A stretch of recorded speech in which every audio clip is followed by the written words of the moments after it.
は女の子の靴だ。もしかして泉に落ちちゃったのかな。 Daniel Bloodworth.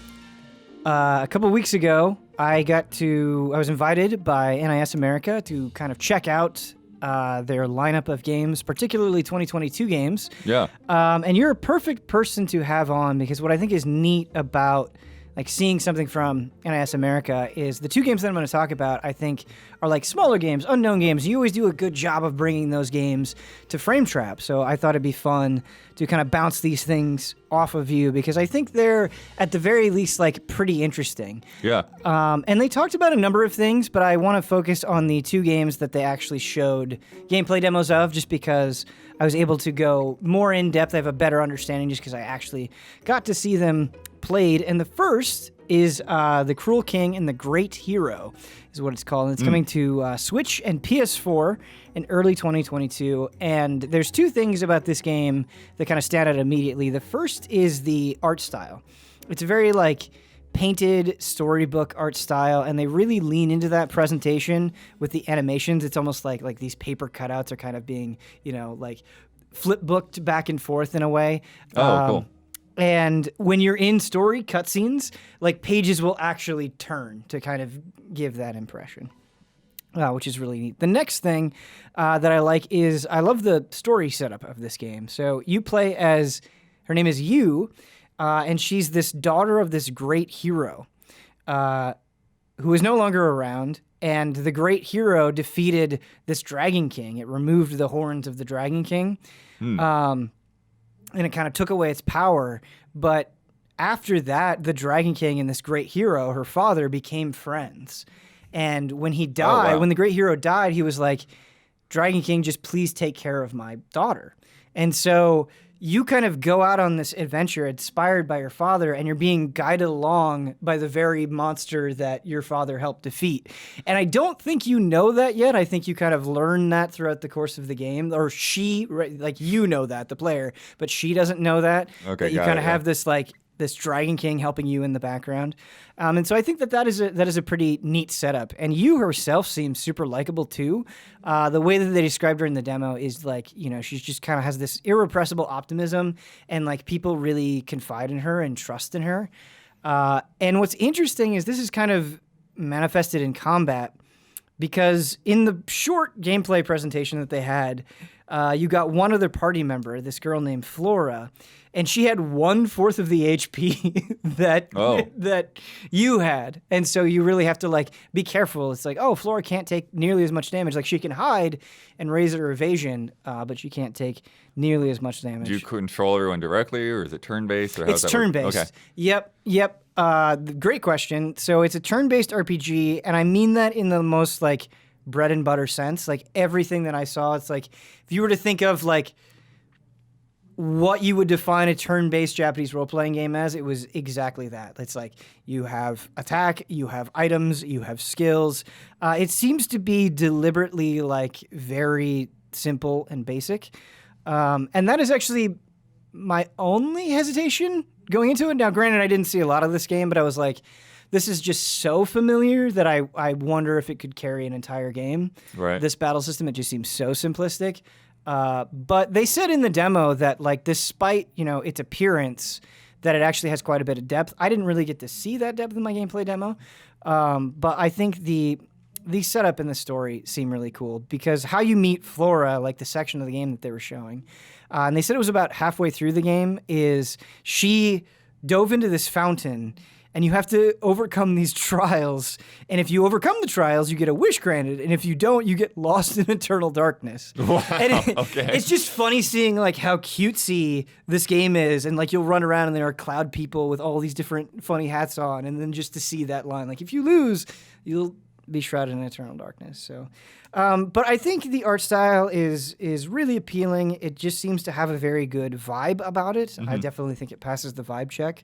But yeah, my only concern is the battle system.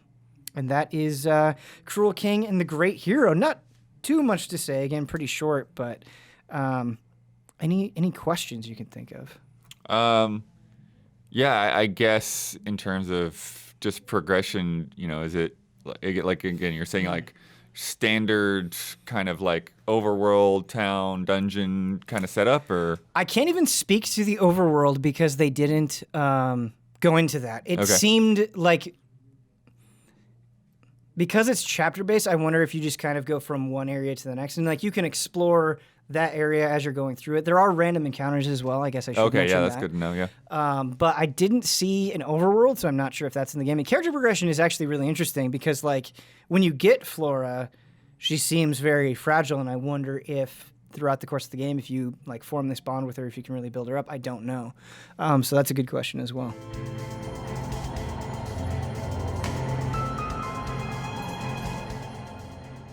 The next game I want to talk about, I think, is they said it themselves. NIS said it themselves. It's kind of like their most hype game on their lineup, and that is Monark. And I think the reason... yeah, I've heard a little bit about this, yeah. Yeah, so I think the reason that this is hyped up is there's some ex-Shin Megami Tensei developers, such as Ryutaro Ito, who worked on Shin Megami Tensei 1, 2, If, and Devil Summoner.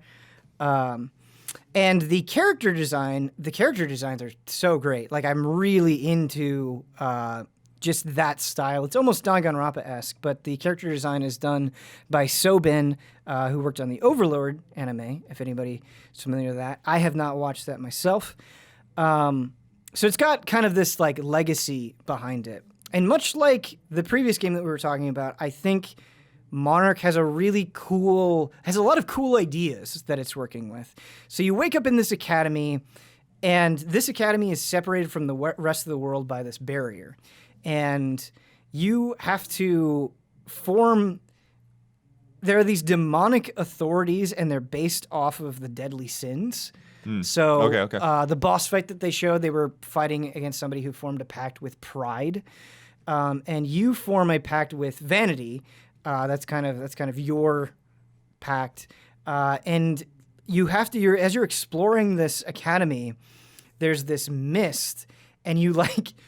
It's very kind of complicated. You like go into cell phones to fight battles to clear the mist, and if you hang out in the mist too long, there's this madness meter that'll go up, and if you fill the madness all the way, they were like, it's essentially a game over. Like you have to go back. Got it. Which is pretty interesting. And so there's a lot kind of going on here, but I think the thing, like gameplay-wise, that was most impressive to me was the battle system. And so the way that it works is it's also turn-based, but it's almost like a strategy role-playing game. I feel like kind of with a maybe JRPG interface, because it's like it takes place on a field, and there are hazards that you have to pay attention to on the field, like healing spots or poisonous spots. Oh, okay. And like when it's your character's turn, they have this circle to move in, right? But you can do something that I think is really interesting. You can take a character and use an action called defer, and it's like, I defer, my action on this turn so this other character can act again. But if you do that, you raise their madness a little bit. In the demo, it was 5%, and so it's like that trade-off, and it's cool that thing... You raise the madness of the person defer to the person that's moving. The person that you are deferring to, they get their madness increased. But I just thought it was cool that had a combat trade-off and kind of carried over from the exploration phase. I thought that was really neat. And then there are things that you can worry about in addition to the hazards and things like defer and madness. There's also, like, back attacks will deal more damage. And I loved this. In the battle, there was a battle that he did where there were enemies to fight, but the objective was just to destroy this core. And he was like, for the sake of time, I'm just going to run up and destroy the core. And he did it like immediately. And I was like, oh, that just seems like a really efficient way of clearing the quest. But he was like, because I did that, and I didn't defeat any enemies, I didn't get this resource that I can use to get new skills and to power myself up. And so I love that trade-off where it's like you put yourself at less risk by fighting less things, but you don't get this essential currency that you can use, which was really cool. Another thing that I liked is there are these notes that you can find that kind of illuminate, just the world and what's going on and the situation that you find yourself in. And depending on the notes that you find, you'll get additional options in dialogue, which I think is really cool. and a good way of incentivizing exploration.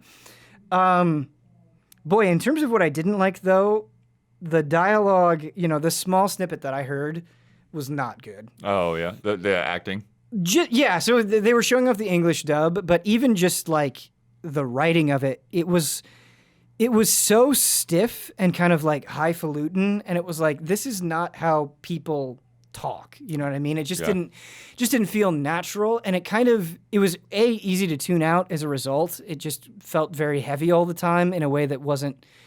And you said it's like more of a modern setting, right? Like a modern school. Yeah, it is a modern setting, and I was thinking about it, and I was like, I wonder if there is some sort of twist where, maybe in this academy, it's in the past or something. But the aesthetic of it seems modern. I could be wrong. I don't know, all the details of this game. It kind of felt like when people make fun of JRPG dialogue, and they're like, "This is so crazy," or they're throwing so many like nonsensical words at you. It kind of felt like that. Which was a problem. And it made it hard, I think, to get invested in the characters. Right. Yeah, it just becomes a distraction, yeah. Right. The other thing that was rough is just visually, this game was very much lacking detail. And I realized that the mist is kind of this core part of it. But when they were running around and exploring the mist, it was just like, this might as well be like a blank white room. Like, it's just not fun just running, and you can't see anything but like, a white haze in any direction. Just visually, it wasn't very interesting. And then when they got out of the mist, the layout of this school felt very kind of copy-paste, very dry, very basic. And so those things I was pretty disappointed in. They said they highlighted the music, and they were like, the music is really cool, and kind of everybody has their own theme. I didn't really get to hear a lot of that, and so I wonder if more time, if that would come across better. But yeah, really like the character designs. The Monarch of Pride, the boss fight that they went up against, he summoned like this girl with these giant spiked pliers, and it just seemed really kind of neat, definitely more, an edgy vibe to it, but I was into it. And it's one where it's like, I feel like I really want to play this game, and I could see it being, rough around the edges or like technically disappointing, which I was kind of talking about, but I think there are kind of enough ideas going on that it might make it interesting regardless. With the Monarchs, you said you're aligned with Vanity. Do you change that alignment at all? Or is there something that after you beat Pride that you get to switch to them? Or great question, Blood. So I think the way they made it sound is you're kind of always aligned with Vanity. I'm not sure on that, but it almost kind of seems Persona X-esque, where like you're always associated with that initial persona that you get your main character, but you have a bunch of things to work with. It kind of feels in a similar vein here, because you do get these fiends that you can unleash, and the power of the fiend is related to these ego points, and again, it's kind of spread across all the different sins. And so like in the demo he was showing, he's like, I have a gluttony fiend, and my gluttony points are super high, and so it's going to be stronger. Right. And they didn't get too much into that, but they were like doing battles and answering quizzes. Again, kind answering quizzes, okay. Kind of hearkening back to that Persona comparison, will change the different ego points. And so that'll be interesting, because you can only have one human companion with you, and I think only one fiend. And so like having your ego points go up and down and choosing what fiend to bring into battle could be really cool. But yeah, I'm glad you mentioned that, because I completely forgot about it. Yeah, interesting. Monarch is February 2022. Oh no. Yeah, exactly. Right. A lot of things coming out in February 22, and then The Cruel King and the Great Hero, I don't think has a release date yet, just sometime early 2022. Probably February, like every other game. What I think's funny, because we were talking about, games getting delayed to February, and it's just, like, has there ever been a game that like officially says like, we're moving out of this month because there's just too many other games? Mm-hmm. Usually it's like it's just they're in their own tunnel vision, but now it's like I feel like some of these smaller games need to just go a couple months later. Yeah, definitely. I wonder if that's going to happen in the next couple of months, where they're going to be like, oh, wow, we really want to create some space here. But I feel like things are just getting so packed that there's a good chance that even if you move it, you'll run into. I do feel the like crowded stuff. most companies try to get everything like squeezed in by the end of March, though, and then April ends up being a little quieter. Yeah. So, we'll see. Yeah, but you know, I cannot speak to like these are going to be incredible games or anything like that, but it's just kind of refreshing to see something, you know, and it's not like this big name. It's not like we're rebooting this or it's a big name sequel. It's like no, these are kind of weird. Yeah, always good to get a little check-in from NIS. Yeah, definitely. And I'm happy that they invited us and we got a chance to talk about it. So thank you so much for listening.